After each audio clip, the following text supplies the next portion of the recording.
In this video, I'm going to show you how to help your athlete increase their speed by driving their arms properly. My name is Mark. I'm a certified strength coach. I've worked with the Division I teams, pro hockey, pro soccer, and pro baseball. So typically the first drill I'll have athletes go through, especially when they're younger, ages 6 to 14, is moving into the split stance here.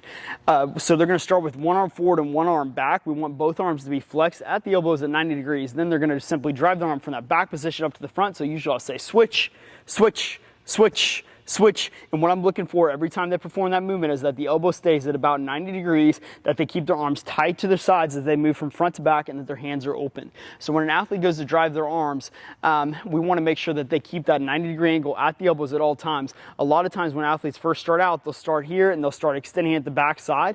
This takes them longer. If they extend here at the elbow, it takes them longer to then flex the elbow to bring it back up to that front position. So we want to maintain a short lever. That way they can accelerate more quickly down the line. The other thing I'm watching for when they perform this movement is that, especially the young athletes, that they keep their hands open.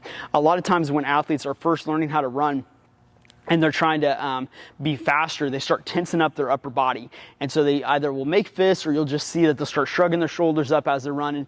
Whenever an athlete starts doing that, whether it's making fists with their hands or tensing up their upper body or shrugging up their shoulders, it starts altering the running mechanics, and ultimately it hinders their speed. So we want to make sure they maintain that loose position with their upper body as they move with power at their shoulders, driving their arms from front to back. So once they perform that movement properly, then I'll have them progress to moving up to a standing position.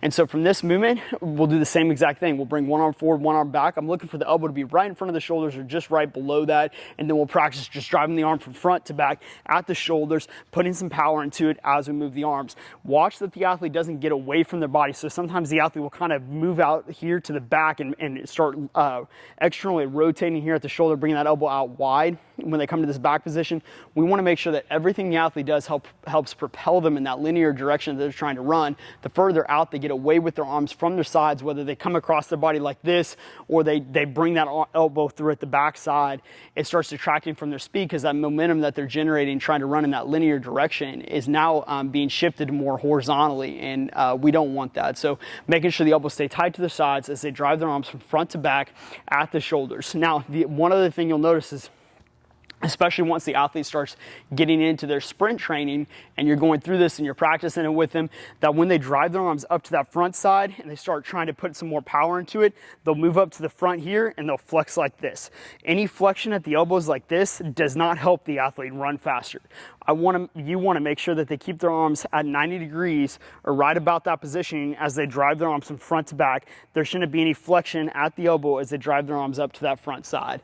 And that's what I've noticed even for my older athletes, my high school and college athletes. Sometimes when we start increasing the speed when they drive their arms, they start flexing here at the elbows as they bring their arms through. So the repetition is going to help them moving from arm drive drill, just like what we did here, into a sprint, and then back to a drill, practicing arm mechanics, back into a sprint, arm mechanics sprint, arm mechanics sprint. You do that for a few weeks and they'll get this motion down.